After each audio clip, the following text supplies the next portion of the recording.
orientada a la base la base que engrana del hipertiroidismo dependiente de la enfermedad tiroidea autoinmune. Es decir, vamos a trabajar en un proceso donde la patología hipotiroidismo, que está dentro de las 10 causas más importantes en individuos mayores de 30 años en Colombia, puede ser una de las patologías que más impacta en salud pública.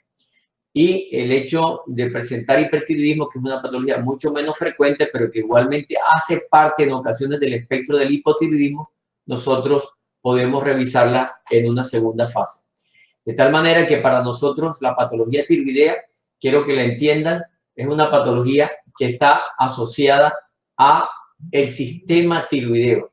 Yo le llamo el sistema tiroideo porque la producción de hormonas a nivel de la glándula tiroides no es el único centro de las acciones de la hormona tiroidea. La hormona tiroidea sale de la glándula y tiene acciones en diferentes instancias, pero tiene unos controladores, unos retroalimentadores que están en el hipotálamo y en la hipófisis y también a nivel de todas las células de la economía del cuerpo. De tal manera que es un sistema autorregulado, vigilado, como vamos a ver más adelante. Entonces vamos a hacer la presentación de la pantalla completa de la conferencia. Okay. Bien. Inicialmente vamos a hacer un enfoque de los orígenes de las fallas tiroideas y los fundamentos a través de consensos de las presentaciones a nivel internacional hemos hecho. Consensos no solamente del área de la fisiología, de la fisiopatología, sino de las clínicas médicas.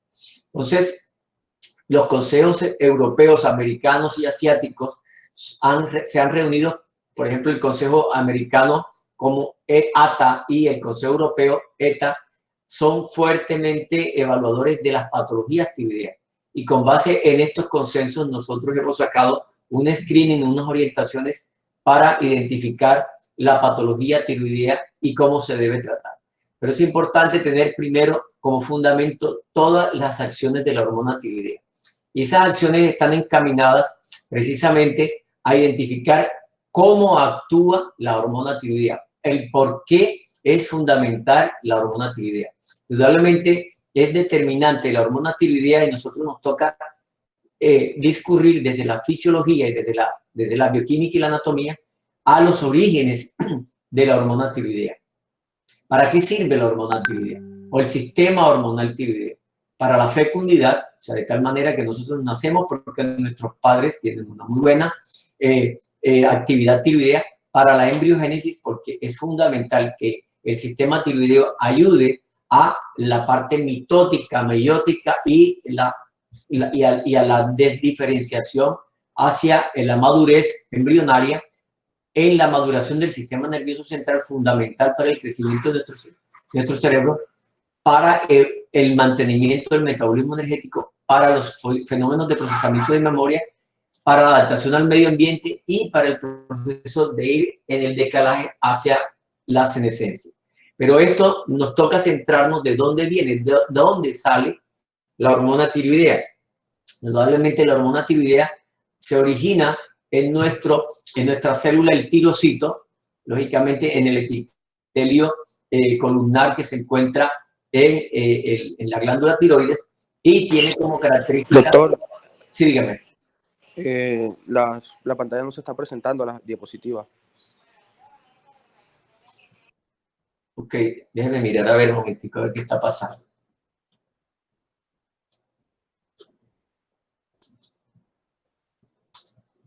Ya un segundito.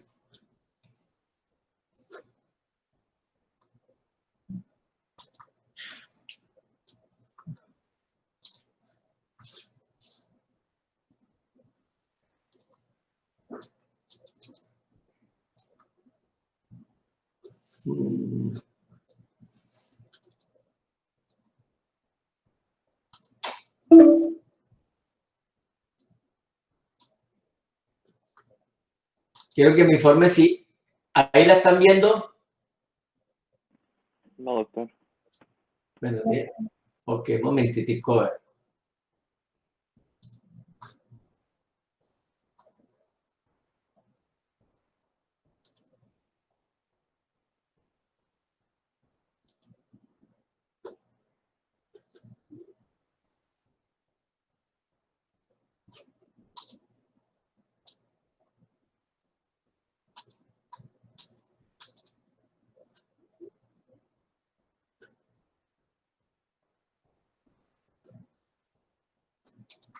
Ahora, Ahora sí se ve, doctor.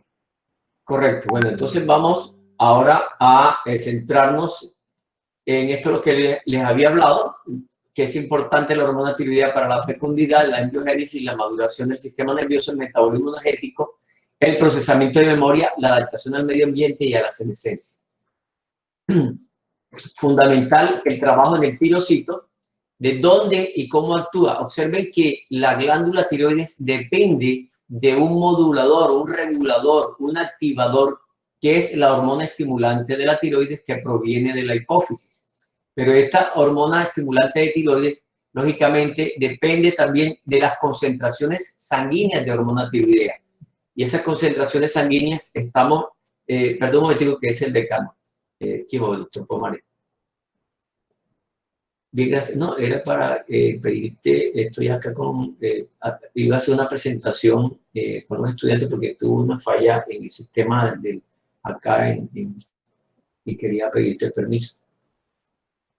¿Oíste? Que me ayudara a Aaron a activar la conferencia. ¿Oíste? No, ya, ahorita, ya estoy acá. Gracias. Bueno, hasta luego. Muchas gracias. Disculpen, sí, el señor decano. Fundamental que ustedes recuerden esta accionar. Hormona estimulante de tiroides recibe a nivel sanguíneo por la parte de la circulación cerebral toda la actividad de hormona tiroidea en la medida en que bajan las concentraciones de T3, la liberación de TSH aumenta. En la medida que aumenten estas hormonas, baja la concentración de TSH. O sea, el modulador de todo el trabajo del tirocito es la TSH. ¿Y a dónde llega la TSH? Es una macromolécula y tiene un receptor, es un gran receptor de proteína G, y es la que va a activar casi todo el programa de liberación de hormona tiroidea, de síntesis de hormona tiroidea, de incorporación de la molécula de yodo a través de un simportador de una bomba iónica para que el yodo entre, porque la hormona tiroidea trabaja con ese halógeno. Ahorita vamos a mirar en una parte fisiológica importante. El halógeno va a incorporarse ¿a qué? A que el trabajo de entrada de los aminoácidos, el aminoácido denominado tirosina, ese trabajo también lo hace TSH, aquí no lo tengo, pero el TSH activa una transferencia para que la hormona, el precursor de tirosina entre y se le unan moléculas de yodo, se conjuguen las dos moléculas de tirosina y formen la monoyodo y la diyodotirosina, y posteriormente se siguen incorporando moléculas de yodo a ese dímero para formar hormonas con 3 y 4 yodos. Ya eso lo conocen ustedes, eso cae al coloide. Todas esas acciones son tamponeadas por una enzima que es la tiroperoxidasa, que es muy importante porque es la que evita que el halógeno pueda matar, quemar o destruir la glándula, y en la reacción evitar que la célula se autodestruya. Para eso son las tiroperoxidasas. Pero una vez es producida la hormona tiroidea, es reincorporada a través de una macromolécula denominada tiroglobulina, que también es inducible por la TSH. La tiroglobulina es el anillo, la madre donde estas moléculas T4 y T3 se conjugan y luego sale a la circulación unidas a otras proteínas diferentes a la tiroglobulina. Ese es todo el proceso, este es el resumen de la fisiología, pero igualmente el accionar no solamente es en la tiroides, sino en el resto del cuerpo, y ese accionar, lógicamente, al salir, va a generar acciones a nivel sanguíneo. Este es el resumen, donde va a salir la hormona tiroidea a diferentes partes del cuerpo. ¿Y a dónde actúa la hormona tiroidea? En el humano hay al menos 6 tipos de receptores nucleares y muchos receptores citosólicos y mitocondriales, pero la gran mayoría de las acciones de la hormona tiroidea son nucleares. Es decir, que la hormona tiene una acción nuclear preferencialmente, y esa hormona usualmente va a actuar en un 90% como T3 y solamente como un 10% como T4. ¿Qué significa eso? Que los elementos de respuesta de los genes tipo 1, que son los genes de respuesta para hormona tiroidea, tienen enclaves a través de su caja de inicio o data box a nivel genómico del cromosoma, de los cromosomas con receptores tipo 1 hormonales, va ahí a llegar preferencialmente T3. El T3 se une a esos elementos de respuesta, específicamente el receptor tiroideo, pero también puede ser a unos receptores que se llaman quiméricos, como R por R o retinoides, donde puede actuar haciendo acciones que vamos a ver. Entonces, eso va a inducir expresiones génicas para la síntesis proteica y muchas otras cosas. En menor cuantía, T4 lo hace, pero para eso generalmente hay unas enzimas denominadas desiodinasa que van a quitar un yodo del T4 y lo convierten en T3. Eso puede ser fuera o puede ser dentro de la célula, y acá adentro hay un transportador de la hormona tiroidea y va a hacer que trabaje. Se produce la síntesis de proteína que sirve para todo lo que yo les he dicho, ¿ok? De tal manera que ese es un punto clave, sirve para, si va a trabajar la hormona tiroidea y esto es un músculo cardíaco, va a aumentar el gasto cardíaco, si es a nivel vascular, aumento el flujo sanguíneo, aumento de la frecuencia cardíaca, de la fuerza contráctil del corazón, en fin, dependiendo de donde trabaje, van a haber muchas áreas. Por ejemplo, en el caso del metabolismo, va a incrementar la actividad mitocondrial, el incremento de la bomba sodio-potasio ATPasa para que entre agua, aumento el consumo de oxígeno, aumento de la absorción de glucosa, gluconeogénesis, glucogenólisis, lipólisis, síntesis proteica, en fin, todo lo que tiene que ver con metabólica va a ser inducido en gran medida por la hormona tiroidea, lo mismo que el crecimiento y desarrollo. Aquí está el resumen cuando se identificó exactamente la entrada de la molécula T3 a un elemento de respuesta que puede ser homodimérico, monomérico o heteromérico desde el punto de vista genómico de la genética, porque la vida tiene que continuar y por eso son al menos 3 tipos de enclaves a nivel del genoma humano para producir las proteínas dependiendo de la célula donde esté. El sitio más sensible, observen aquí, es para T3, es un receptor monomérico exclusivo, pero también hay elementos de respuesta en cromosomas tipo 1, de receptores tipo 1, que pueden ser diméricos con diferentes subtipos de receptores, o pueden ser heterodiméricos porque no solamente puede estar la hormona tiroidea, sino algunos otros retinoides. ¿Ok? Entonces, en resumen, el papel de las hormonas tiroideas en el desarrollo celular generalmente tiene acciones preferencialmente genómicas, pero también puede tener acciones mitocondriales a través de las termogeninas o de las proteínas desacopladoras o algunas acciones citosólicas menores. La gran mayoría de las acciones son a través de receptores nucleares tipo 1, pero también pueden ir a células, a otras células, y entre ellas, por ejemplo, está en el hematíe, donde activa la calcio-potasio ATPasa para que mejore la incorporación de oxígeno en el nicho de él y pueda hacer acciones de transferencia de oxígeno. Pero igualmente puede ir a la hipófisis para inhibir la actividad de la prolactina, activar la bomba sodio-potasio ATPasa para que todos los órganos, hígado, riñón, pulmones puedan tener buena transferencia de agua y trabajo a nivel cardiovascular. Pero entonces, ¿qué pasa cuando no hay suficiente producción de hormona tiroidea? Pues se denomina hipotiroidismo. Entonces, el hipotiroidismo, ¿qué es? Es la disminución en la producción de hormona tiroidea o disminución en su acción tisular. Ojo con esto. Disminución en la producción de hormona tiroidea. Esa es la gran mayoría del espectro. O también puede ser una disminución en la acción de ellas, a pesar de que haya suficiente en su acción tisular. O sea, es una forma de resistencia a la acción de la hormona tiroidea. Y puede ser clínicamente manifiesto, o sea, hipotiroidismo clínico o manifiesto, en donde vamos a ver más adelante que la hormona que estimula la tiroides se eleva y la hormona que se libera, la tiroxina, está disminuida. Sabemos que la tiroxina se produce unas 10 veces más, pero actúa 10 veces menos que la T3. Pero también puede haber subclínico, o sea, antes de que se presenten síntomas, o sea, muy sutiles, la TSH se puede subir y la tiroxina libre puede estar levemente alta o apenas, o ser normal. Pero también puede ser a nivel primario, o sea, tiroideo, o a nivel central, a nivel de daño, a nivel hipofisial. Eso es importante que tengan en cuenta la correlación, porque el daño primario, lógicamente, la glándula es destruida, dañada o eliminada, o a nivel central es a nivel hipofisiario o hipotalámico. De tal manera que cuando es de origen primario, lógicamente la TSH hipofisiaria sube para tratar de estimular lo poco o que no haya glándula y entonces ella sube. Y la T4 libre baja en la circulación. sabemos que, como les dije al comienzo, se unen a proteínas y por eso es mejor determinar una fracción libre que representa alrededor del 7 al 10% de la tiroxina, porque es más específica de la situación que está pasando en el humano. Pero, ¿cuáles son las causas del daño de la glándula? En la etiología hay causas primarias en la glándula y la causa más importante es la autoinmune. Hay causas iatrogénicas, como son la cirugía de tiroides, hay causas por medicamentos, hay causas hipotalámicas centrales, causas pituitarias.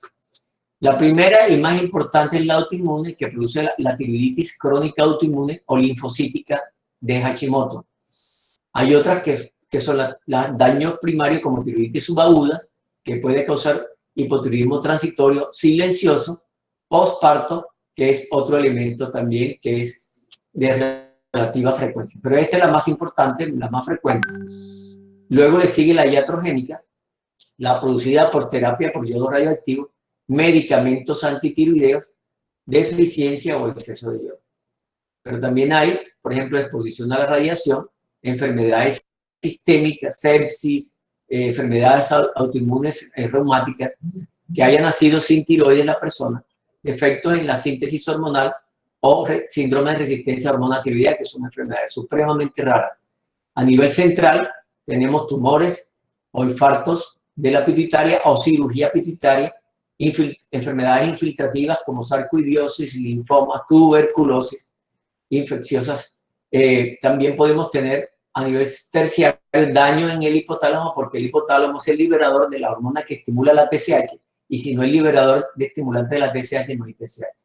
Ese es, en resumen, la parte importante de la etiología. Esta es la más frecuente, la parte autoinmune, y usualmente, ojo, se puede asociar a exceso o deficiencia de ingesta de yodo. Entonces, los órganos blancos en deficiencia tiroidea es todo el organismo. No hay un órgano que no sufra toda la falla tiroidea, pero en especial efectos endocrinos, neurales, inmunológicos, cardiovasculares y metabólicos se presentan. Hay que tener en cuenta la epidemiología. ¿Cuánto tenemos en Colombia de prevalencia de hipotiroidismo? No tenemos. Estamos tratando de hacer trabajos epidemiológicos para hacerlo.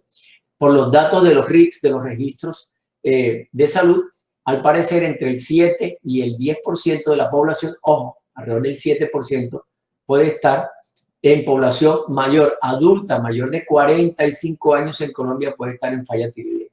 Y desde joven probablemente entre el 1 y el 3% hay esta prevalencia, que es importante porque toda patología que comprometa más del 1% de la población tiene impacto epidemiológico. Aquí hay un trabajo coreano, y yo lo traje hace unos años, en donde se observa cómo la prevalencia del hipotiroidismo aumenta con los años. Aumenta con los años. Mientras en las mujeres está alrededor del 3 al 5% en personas entre 40 y 50 años. En las mujeres, en los hombres, en los hombres entre 60 y 70 años puede llegar hasta el 12%. En las mujeres es más frecuente la patología y mujeres de entre 40 y 50 años está alrededor del 12%. Y en mayores de 65 años está entre el 15 y el 17%. Esta es una patología frecuente y de ancianos. Hay otros estudios muy grandes, por ejemplo el TAISAI, que seguramente es el estudio más grande de base de datos retrospectivo en el mundo, es uno de los estudios más grandes, identificó toda una serie de una población en Escocia e identificó en ese pueblo qué tan importante era la presencia de hipotiroidismo. Estamos hablando de toda la población, 367.000 habitantes, donde se evaluaron las historias clínicas y determinaron todos estos elementos de juicio y hubo una identificación de prevalencia que vamos a ver a continuación. Entonces, los puntos de prevalencia están de que en esa secuencia de tanto de incidencia como prevalencia, observen cómo la incidencia en los años del 93 al 96, en esos 4 años, fue subiendo la incidencia de la falla tiroidea. 2,18 en el 93 a casi 3% en el 96. Eso es un estudio importante, significa que la patología está aumentando y eso no solamente ahí, sino a nivel mundial. Igualmente, se evidencia cómo en la medida que aumentan los años, sube la incidencia de la patología. ¿Sí? ¿Ok? En menores aquí está la incidencia de los casos, fueron subiendo de 22 entre 10 y 19 años, pero ya en más de 80, miren cómo anualmente subía hasta 358, tanto en mujeres como en hombres. ¿Okay? Significa que esta patología es muy frecuente. Este es un resumen hasta hace unos años atrás de cuán es importante a nivel mundial la falla tiroidea. 3% en mujeres, esto es en una ciudad de Italia, Pescopagano, que la prevalencia en mujeres a partir de los 15 años, pero igualmente es importante identificar en el Reino Unido cómo en personas mayores de 60 años llega hasta el 20.5%. Todo esto es importante, pero también debemos tener en cuenta lo que tiene que ver con el llamado hipotiroidismo subclínico. ¿Es importante el hipotiroidismo subclínico? Sí, es muy importante. Aquí es un estudio importantísimo de riesgo cardiovascular y falla tiroidea subclínica, donde se evidencia que el riesgo relativo de pacientes que tenían falla tiroidea por encima de 5 se incrementaba en la medida que la TSH subía. El riesgo se incrementaba en la medida que la TSH subía. De tal manera que el riesgo cardiovascular se puede aumentar en forma importante en la medida que de TSH, en forma franca, estaba, por ejemplo, por encima de 10, triplicaba el riesgo relativo de enfermedad cardiovascular. Esto es muy importante. Pero ¿de dónde viene? Como yo les he dicho al comienzo, la gran mayoría de la falla tiroidea es de origen autoinmune. Este trabajo de Efraimides y de un par de investigadores de origen griego que trabajan en Inglaterra y en Alemania, y otro grupo que trabaja en Pittsburgh, Estados Unidos, hicieron este trabajo, que es un trabajo trascendental donde recogen todas las causas de enfermedad tiroidea autoinmune, que es el proceso que mayor daño de falla tiroidea genera. O sea, la primera enfermedad que genera el origen de la enfermedad tiroidea con hipotiroidismo, el 80% es autoinmune. ¿De dónde viene el proceso? Por disruptores endocrinos ambientales, también por predisposición genética y por algunos factores inherentes a la biología humana de la reproducción y la genética. Es importante el factor tabaco, alcohol, selenio, vitamina D, yodo, excesivo estrés, infecciones y medicamentos. Pero también la identificación de algunos haplotipos genéticos donde se identifican ciertas formas de predisposición para enfermedad tiroidea que pueda generar autoinmunidad. Pero también es importante el sexo femenino, la multiparidad y patologías asociadas al cromosoma X. ¿Okay? Esto se llama quimerismo a nivel genético, que es un tema que de pronto lo trataremos más adelante. Entonces, la enfermedad tiroidea autoinmune es la más común enfermedad autoinmune endocrina y es la enfermedad autoinmune más frecuente de los humanos, la tiroiditis autoinmune.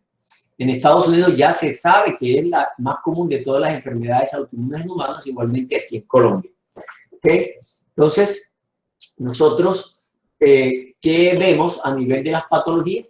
Pues cursa con una gran infiltración linfocitaria en la tiroiditis Hashimoto, que es la tiroiditis linfocítica crónica que ustedes vieron en patología, lleva la tiroides a apoptosis celular por destrucción de una amplificación de respuesta de hipercitoquinemia, va a producir muerte celular inducible y falla tiroideas. Y la otra enfermedad autoinmune, pero que lleva al hipertiroidismo, es la enfermedad de Graves, que usualmente en el 95% de los casos cursa con hipertiroidismo. Escuchen eso. En contraste, hay una infiltración linfocítica, pero que lleva a la activación del receptor de TSH, que es el que va a producir la activación de la respuesta y aumento de la actividad de la hormona tiroidea. Mientras en la tiroiditis Hashimoto hay una incursión de linfocitos T y natural killer que van a producir una infiltración con gran actividad de inmunoglobulinas e hipercitoquinemia, que va a destruir la glándula. En el Graves no se destruye la célula, sino que por el contrario hay una gran actividad de inmunoglobulinas que estimulan el receptor. Y eso va a llevar a todos los procesos que nosotros conocemos. Y es por eso que en esta publicación de la European Society of Endocrinology del 2014 se hace la orientación de hacia dónde van las cosas. Si hay muchos anticuerpos contra la peroxidasa, lo más probable es que la persona vaya a hacer una tiroiditis autoinmune e hipotiroidismo. Pero sí hay actividad, por ejemplo, de receptores contra la TSH, va a haber hipertiroidismo. Entonces, es importante reconocer, por ejemplo, que en el postparto o en el exceso de yodo la glándula puede bloquearse y aún sin tener anticuerpos, la glándula puede caer. Esto es importante que lo tengan en cuenta. Bien, este es el mismo protocolo que hemos visto, ¿verdad? Para el diagnóstico. Para el diagnóstico nosotros debemos tener, primero que siempre tiene que haber, salvo de que no sea central, la TSH debe subir. Porque la TSH se libera estimulada por el hipotálamo, porque los niveles de T3 no son suficientes y por la hipófisis, y en una falla tiroidea va a estar alta la TSH. Excepto que haya una falla a nivel de, que hay un daño a nivel pituitario. Es decir, como está acá, sí está bajo normal porque es un hipotiroidismo central. En el hipotiroidismo, generalmente para poder diagnosticar hipotiroidismo en el 95% de los casos, la TSH está alta. ¿Ok? TSH alta. ¿Y qué sigue? Miramos T4 libre. Si es normal, seguramente es un subclínico, que es la forma más frecuente. Pero si está bajo, es ya una falla tiroidea severa y entonces es el clínico o manifiesto. Hay otras formas que son más raras, que se llama hipotiroxinemia, donde la TSH está normal, pero el T4 puede estar bajo y el T3 puede estar normal o bajo. Y eso se llama eutiroidea, hipotiroxinemia, pero es un defecto genético y generalmente no lleva a ningún síntoma importante. Simplemente un hallazgo bioquímico. ¿Okay? En otras ocasiones pues, puede estar la TSH normal, el T4 un poco bajo y la T3 normal o alta. Este es un defecto genético donde no hay, donde se presenta la transferencia, pero el T3 no está actuando adecuadamente, entonces hay que hacer terapia con T3. Estas son formas supremamente raras. ¿Ok? Bien. O que la persona tenga una TSH normal, un T4 normal y un T3 alto. ¿Qué pasa? Usualmente la persona está ingiriendo hormona tiroidea, extractos de hormona tiroidea, pero en ocasiones llega un momento en que la TSH va. Estas son formas supremamente raras. Las más comunes son estas dos, ¿verdad? Y cuando hay diagnóstico de hipertiroidismo, la TSH siempre va a estar baja. En hipertiroidismo va a estar baja. Pero también tiene dos formas. Una subclínica con una TSH baja y con un T4 puede estar normal. Significa que sensiblemente el hipotálamo y la hipófisis están sensando de que hay mucha hormona tiroidea y va a pasar algo que no está bien clínicamente. Ya cuando se suben las hormonas tiroideas en demasía, pues se sigue frenando la TSH y aparece alta el T4 y sobre todo también el T3. Esto es un punto clave importante. Entonces lo podemos clasificar en primario, central y subclínico. En este resumen, ya vemos que puede afectar entre el 1 y el 3% de la población. En el central es supremamente raro, representa alrededor del 3 al 5% de todos los hipotiroidismos. Y el subclínico es el más frecuente, es decir, la presencia del subclínico es un poco más frecuente y puede estar entre el 3 y el 10% de la población, sobre todo en mujeres. Ahí implica que la TSH esté por debajo de 10, por debajo de 10. Mayor de 5, por debajo de 10. La gran mayoría de los registros de TSH en el mundo dan desde 0,3 hasta 4.2 en promedio. Entonces, algunos hablan de mayor de 4.2 a 10. Pero entre 4.2 y 5.5 hay un umbral que en ocasiones no es fácil identificar. Pero ¿cómo es la clínica? Es muy importante que ustedes identifiquen las múltiples formas de presentación.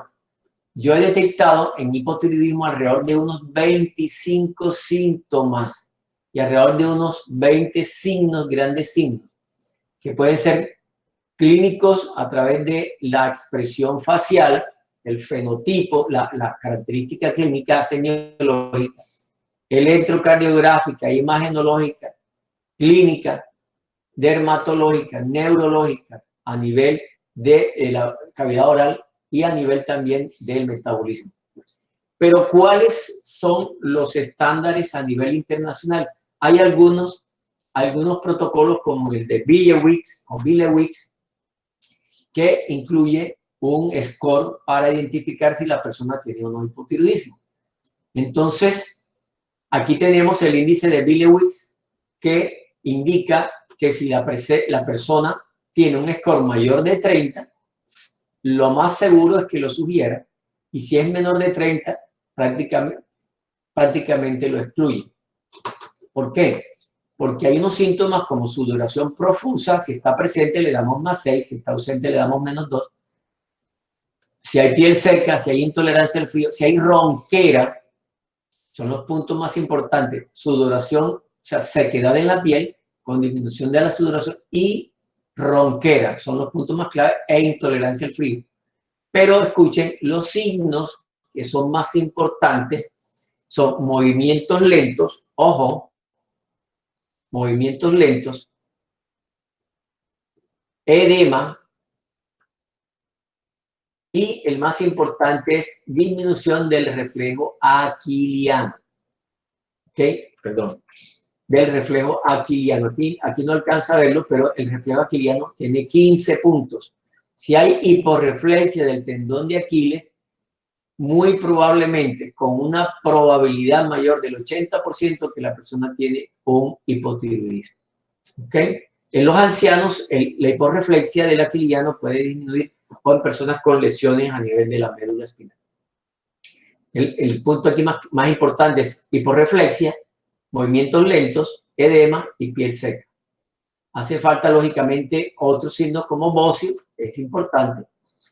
Y aquí presentamos otro que es el score de Sue-Lewis, son nombres parecidos, Billewicz y Sue-Lewis, en donde los puntajes son muy pequeños, entonces no me gusta por eso, porque aquí hablan de estos puntajes y en ocasiones pueden existir o no existir y la carga del valor es muy pequeña.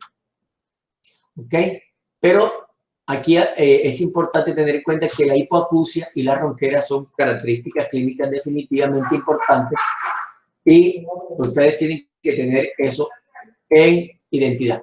Pero el diagnóstico clínico también tiene que ir con lo que yo les dije, siempre una TSH alta y una T4 libre baja para el hipotiroidismo primario, una TSH alta y una T4 libre normal para el leve o subclínico, porque en ocasiones la TSH hiperestimula la glándula y forzosamente la glándula libera un poco de hormona tiroidea. ¿Está claro con eso? A nivel central ustedes no van a encontrar TSH, ya puede estar baja, y síntomas neurológicos importantes y T4 libre baja. Esto es central, ¿ok? Esto es importante, esta es la curva de la edad, los valores de TSH en los ancianos ya en una reunión que tuvimos hace 2 años en Estados Unidos, en Chicago, hace año y medio, perdón, identificamos que no son los valores iguales entre las personas mayores de 70 años, en donde el TSH puede estar incluso de 7 hasta 7, y lo mismo que comparándolo con las personas jóvenes que usualmente tienen una TSH que cae hacia el 4.5. ¿Ok? Bien. La mejor prueba para el diagnóstico es la TSH. ¿Qué valores de TSH se consideran normales? A partir de 0.4 hasta 4.5 a nivel mundial. De 0.3 hacia abajo, ojo. Estos son partes del consenso de la Asociación Americana de Tiroides y algunos de la Asociación Europea y de la Asociación Latinoamericana, que también acoge estas guías. Entonces, si alguien está entre 3 y 4.5, pero tiene anticuerpos contra la tiroides positivos, hay que monitorearlos. Los niveles entre 4, 5 y 10, con un T4 libre normal, deben ser evaluados y monitoreados. No precipitarse a hacer tratamientos enseguida. ¿Ok? Los pediátricos deben ser evaluados de acuerdo a los rangos de su edad. ¿Cada cuánto se hacen las pruebas? Bueno, en Colombia yo he sugerido igualmente que toda persona mayor de 30 años, mujer, debe hacerse la TSH, y todo hombre mayor de 35 años hacerse la TSH cada 5 años, por la alta prevalencia en Colombia. Si hay una TSH alta y la clínica es dudosa, pues se toma una muestra de confirmación. Si hay una TSH alta, en buen laboratorio, y hay mucha clínica, pues no se espera sino iniciar tratamiento. Entonces, estas son consideraciones importantes. El tratamiento debe hacerse con levotiroxina, o sea, con T4, porque en el 90% de los casos, la T4 es fácilmente convertida a T3. Bien, es importante tener en cuenta que algunos medicamentos pueden bloquear la glándula, como es la miodarona, que se utiliza mucho en arritmias cardíacas, el carbonato de litio, la infusión de dopamina, sobre todo en UCI, y el uso crónico de corticosteroides puede producir alteración de la TSH. ¿Okay? T4 y T3 se prefiere que sea T4 libre, pues la forma más activa, y pocas veces T3, sobre todo en los pacientes con hipertiroidismo. ¿Okay? Es básicamente importante, pero es importante tener en cuenta que los anticuerpos contra la tiroides deben hacerse en el contexto de toda persona con síntomas leves o importantes de hipotiroidismo y que tenga cierto nivel de o signología de tiroiditis autoinmune. La tiroiditis autoinmune en el 60% es asintomática, pero algunas personas pueden presentar dolor a nivel de la región anterior del cuello, cefalea y artralgias. De tal manera que si es mujer y tiene esos datos, con una TSH entre 4 y 10 hay que hacerle anticuerpos antiperoxidasa. ¿Ok? Esos anticuerpos están presentes de forma importante entre el 90 y 95% de los pacientes con enfermedad tiroidea autoinmune. Lo mismo que los anticuerpos contra el receptor de la TSH en pacientes sospechosos de enfermedad de Graves, que es un hipertiroidismo severo, de tipo también autoinmune, los anticuerpos denominados TRAPS, que son AB, que significa anticuerpos contra el receptor de la TSH, que son bastante específicos y que el primer protocolo a nivel nacional para el tamizaje lo hicimos nosotros y ya lo tenemos realizando en Colombia ya las pruebas de receptor de TSH. ¿Okay? Clínica del hipotiroidismo en personas al nacer. Pues aquí ven la nariz en silla de montar, el hipotiroidismo congénito, el edema palpebral, la boca abierta, macroglosia, hipotonía muscular y retardo mental. ¿Okay? En el juvenil usualmente hay bocio difuso y después de la terapia con yodo, disminución del bocio, disminución del edema palpebral, como lo vemos aquí, y indudablemente clínicamente con respuesta adecuada. Entonces, en el screening, cuando hay pacientes con hipotiroidismo, hay que mirarle los lípidos, porque puede haber hipercolesterolemia, puede haber hiponatremia, puede haber anemia, puede haber aumento de la CPK y de la lacticodeshidrogenasa, aumento de la prolactina, porque ya les dije que la TSH, perdón, que la hormona tiroidea va a actuar con el bloqueo de la liberación de la prolactina, va a trabajar sobre dopamina para disminuir la liberación de prolactina si no hay TSH, perdón, si no hay T4 libre disponible o T3 libre, se va a subir la prolactina. ¿Ok? Entonces, el inhibidor de la prolactina es la dopamina. Aquí, al haber caída de la hormona tiroidea, se va a generar un bloqueo a la liberación de dopamina y va a subir prolactina. La misma TSH, perdón, la hormona tiroidea hace que suba la TRH y la TRH estimula la prolactina, que es la vía más importante para subir prolactina. el incremento de la TRH, que es la madre de la TSH. ¿Okay? En el hipertiroidismo usualmente hay hipercalcemia, puede haber fibrilación auricular porque hay taquicardia y tendencia a la fibrilación auricular, sobre todo hacia aumento de enzimas hepatocelulares, y entonces aquí tenemos el contexto bioquímico del hipertiroidismo y del hipotiroidismo. Recuerden que en el hipertiroidismo es importante los signos de temblor, taquicardia, pérdida de peso e hipertermia. Para la parte de anticuerpos, ¿a quién se los solicito? Aquellos que tienen peroxidasa. ¿A quién le pido anticuerpos antiperoxidasa? TSH entre 4 y 10 persistente y mujer. Antitiroglobulinas, que es el otro anticuerpo. Cuando estos son negativos, nosotros pedimos esto porque hay una pequeña forma de enfermedad tiroidea autoinmune asociada a la tiroglobulina. Es alrededor de apenas el 5 al 10%. Entonces, básicamente es esto. Los valores de TSH se suben muy tempranamente y clínicamente luego que esa TSH está por allá por encima de 7 o 10 es que va a caer la T4 libre. ¿Okay? La T3 libre llega posteriormente. Entonces, clínicamente hay signos como son el edema palpebral, la blefarocalacia en una anciana, la pérdida de las cejas, eso se llama madarosis, que también se presenta en la lepra, sobre todo en la lepromatosa y en la tuberculoide, el edema facial, la paciente con edema palpebral, con esa fase abotagada, que es importante que con la sola fase usted deba hacer el diagnóstico. Lo contrario del hipertiroidismo, sobre todo de la enfermedad de Graves, no se vayan a asustar, porque esta es la llamada orbitopatía de Graves, donde hay infiltración linfocitaria porque la grasa y los músculos retrooculares tienen también tienen receptores para la TSH y por eso se produce la infiltración a nivel tiroidea, pero también la infiltración a nivel ocular. ¿Okay? Donde los signos más importantes son pérdida de peso, taquicardia, temblor en las manos, bocio y alteraciones gastrointestinales como diarrea, sudoración y ansiedad o estados psicóticos. Esos son los 7 signos y los 7 síntomas más importantes del hipertiroidismo, preferencialmente de la enfermedad de Graves-Basedow. Importantes las drogas, son muchas drogas que pueden alterar esto.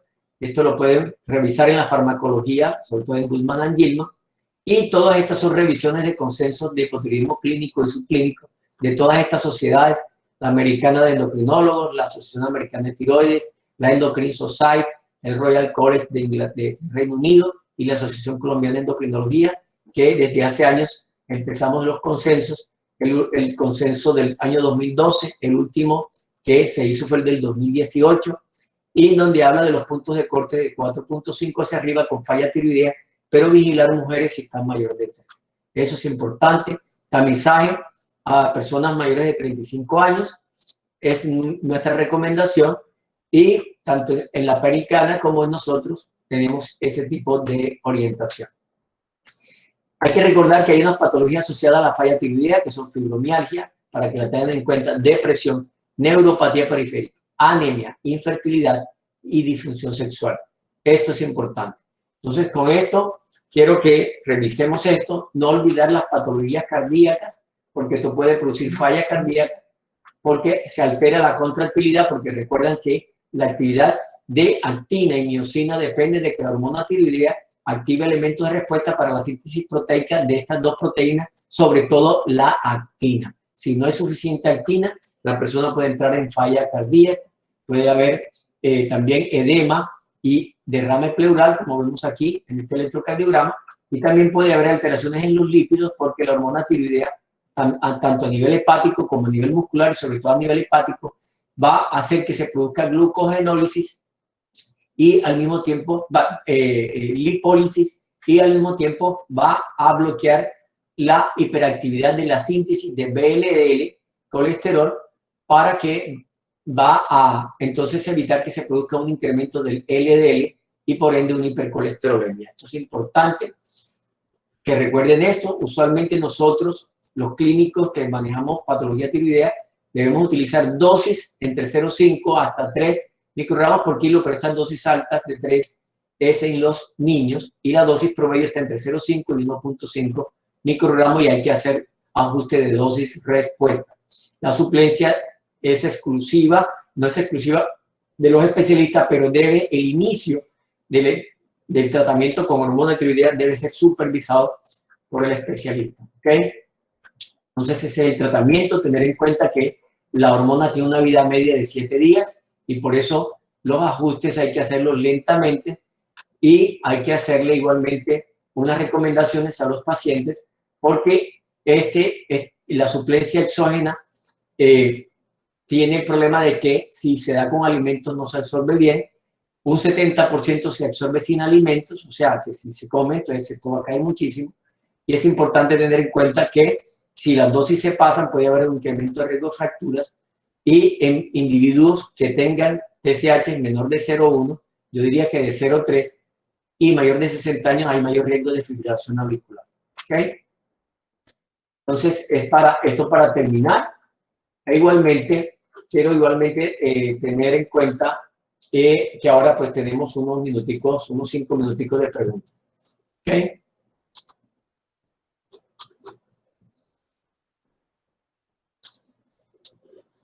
Bueno, jóvenes, entonces les dejo a ustedes algunas inquietudes. Osorio, me haces el favor y de pronto me ayudas a que si hay algunas inquietudes, nos las digan ahora en estos minutos y si no, me pasan un registro a través suyo de preguntas para profundización.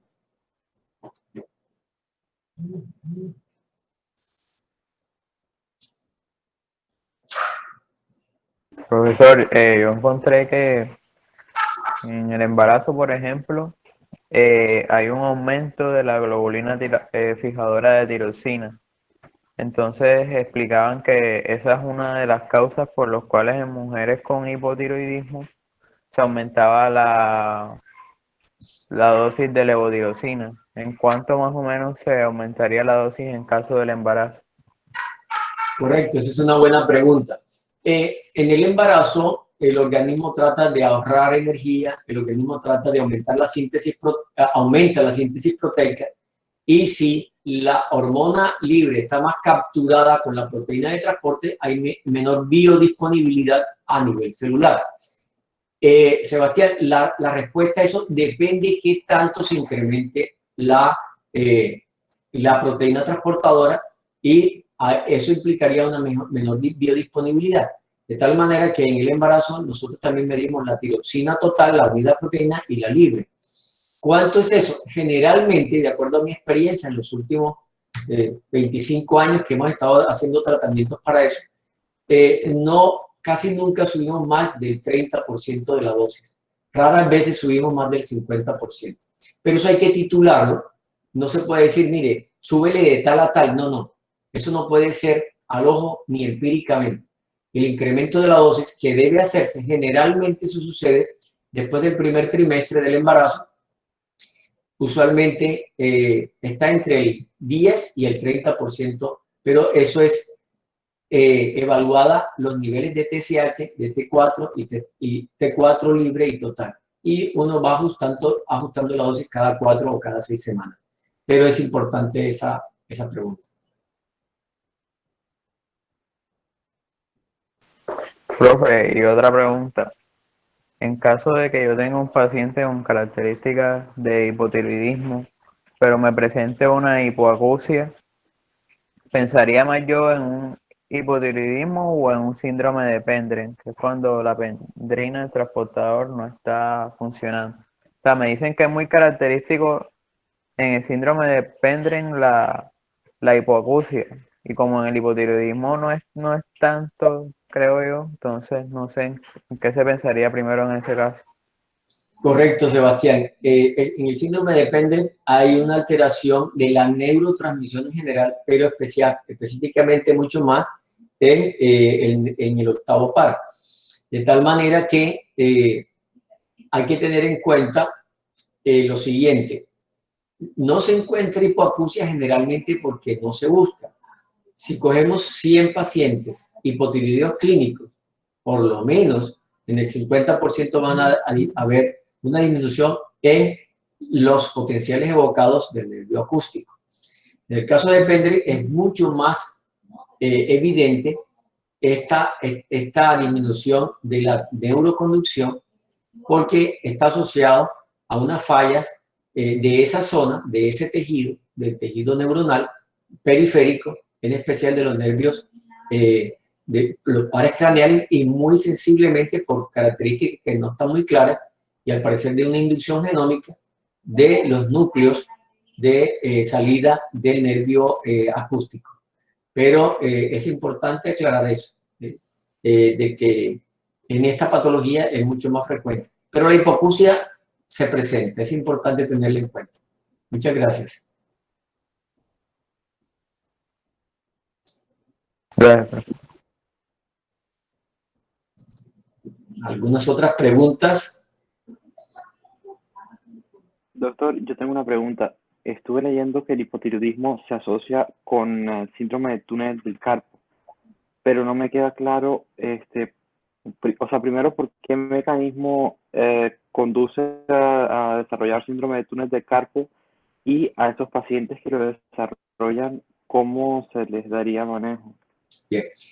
Esa es otra pregunta importante. Bueno, primero la fisiopatología del túnel del carpo generalmente es una patología traumática en la medida en que se produce una hipertrofia del tejido muscular de las fascias que recubren el nervio mediano, sobre todo de las fascias que se encuentran en la zona ventral y que discurren a través de la escotadura del nervio mediano en el antebrazo antes de entrar al complejo ovillo del carpo.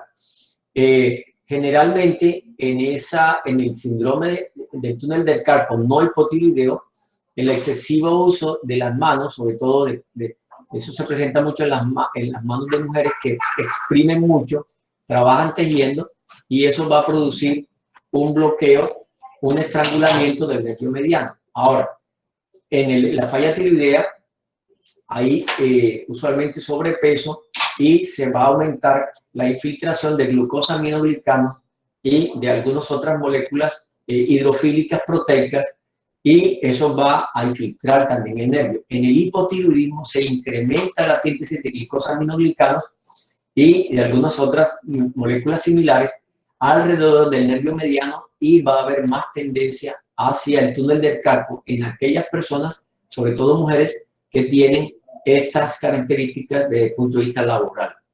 Es decir, cualquier nervio que esté atrapado, que esté comprimido, que esté postraumático, va a tener mayor expresión clínica porque en el hipotiroidismo los nervios disminuyen la neurotransmisión porque la hormona tiroidea produce la síntesis de la cubierta de mielina de los nervios.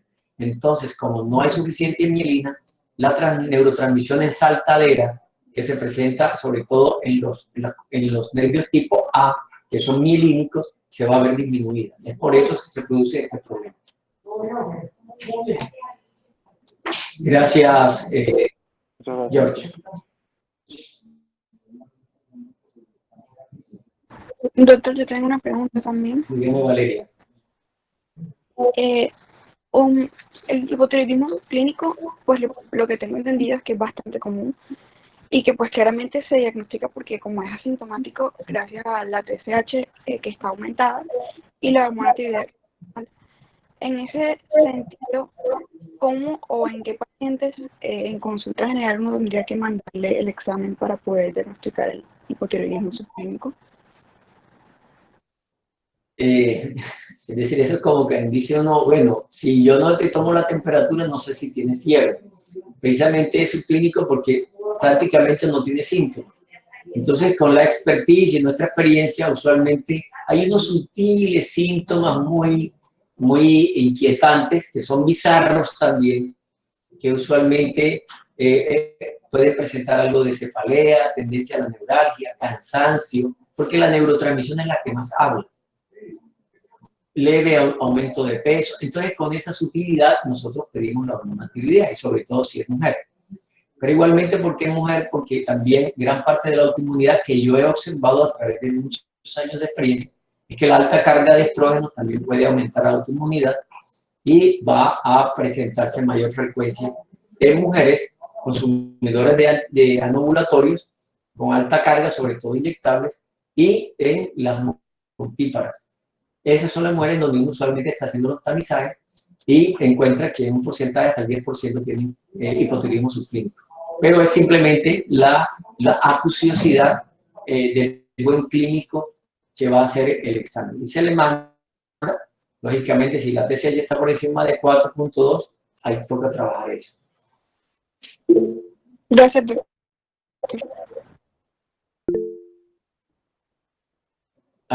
Alejandro Hernández, creo que pregunté, pero no alcancé a ver toda la pregunta. ¿En qué momento se utiliza cuál? En el texto, vamos a mirar. ¿Bajo qué criterios o en qué condiciones se vuelve necesario hacer uso de estudios menabiológicos como lo puede ser la gamografía tiroidea? Ok.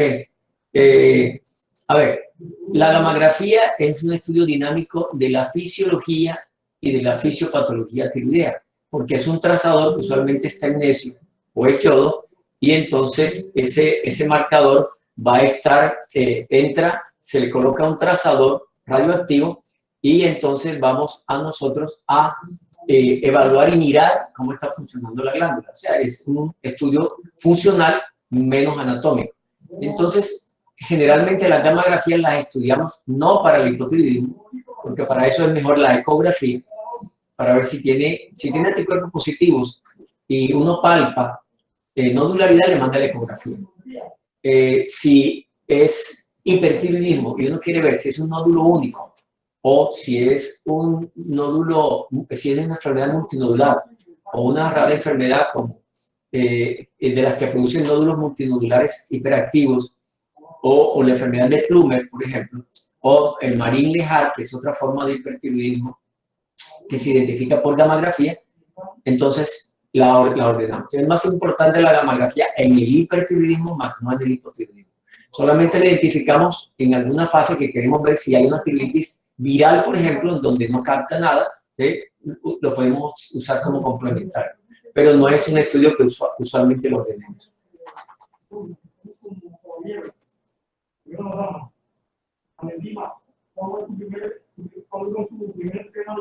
Bueno, jóvenes, de pronto tengan muchas más preguntas, pero me gustaría que las que tengan se las pueden pasar a Osorio y yo les puedo hacer algunos acercamientos desde el punto de vista para dejarles claras algunas otras cosas.